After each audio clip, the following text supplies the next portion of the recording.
We came whirling out of nothingness, scattering stars like dust.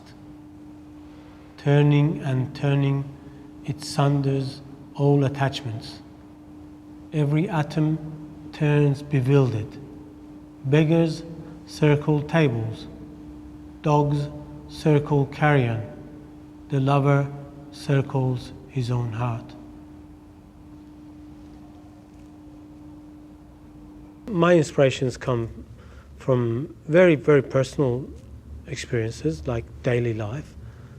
And although the physical world also, like nature, walking, collecting stuff, material, inspires my work. And what I take out of it is I reflect on what's around me and make it into something tangible. And then people react to it. And then I take that back. It's like having a conversation with the world around you, but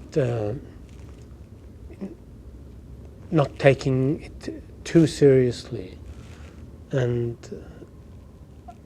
because it stands outside the reality of what every day is about, like what's happening around us in the world these days.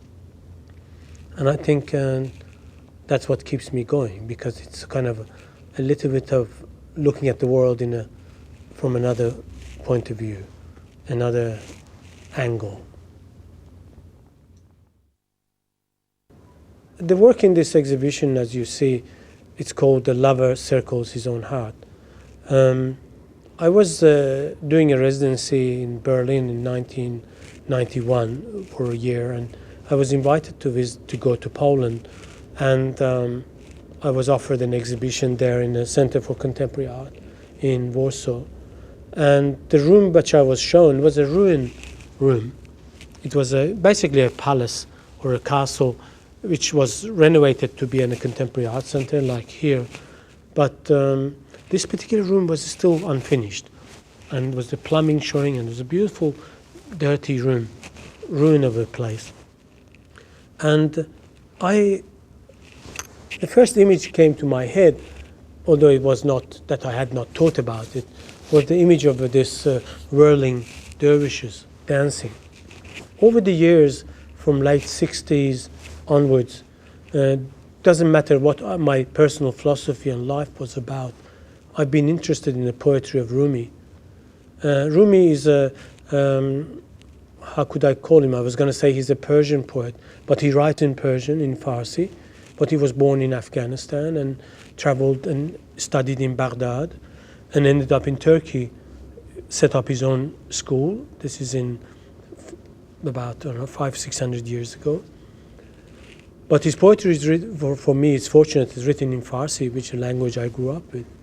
And I was always been inspired by his poetry, be it when I was a hot-headed communist or a born-again Buddhist in late 70s, and now basically being nothing. I'm always interested in his poetry.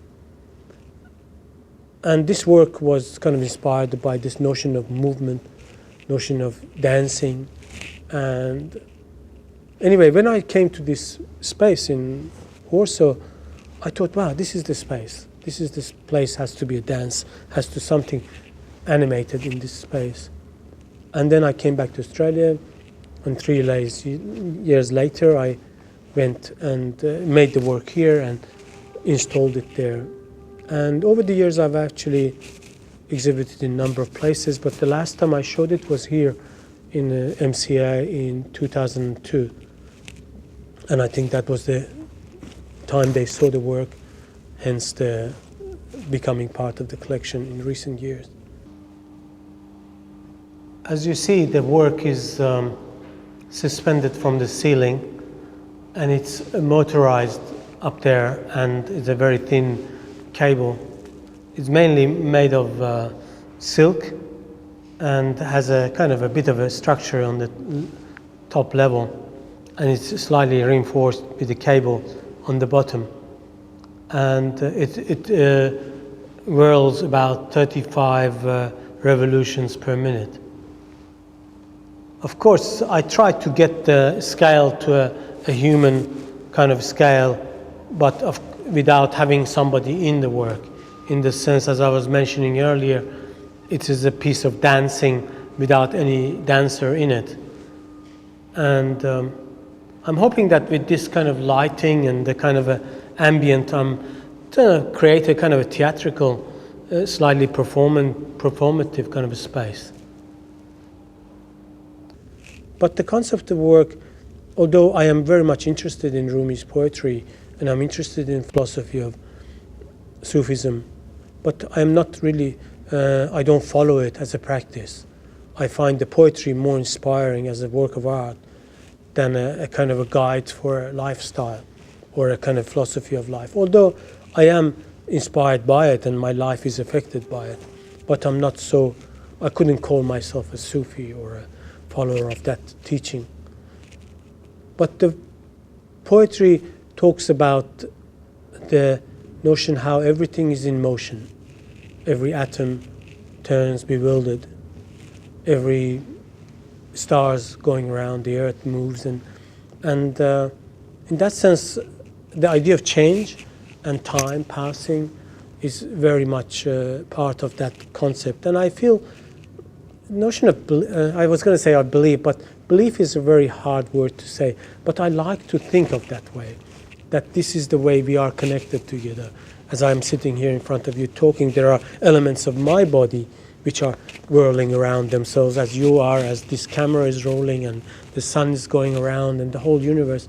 In that sense, it gives you some sort of comfort that you are not alone in this madness. And in that poem, it alludes to this and says, okay, the stars are going around and atoms are going around, but also a dog circling a table looking for a bits of meat that may fall off. And then the lover circles his own heart in the sense of, I hope, in a sense, being an artist, you are like a lover.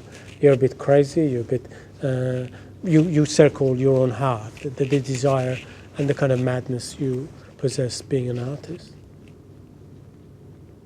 The poetry of Rumi, which is mentioned in this work, is rich in questioning and expanding on the idea of love, which it's in itself is not an answer, it's a question mark. What is this about?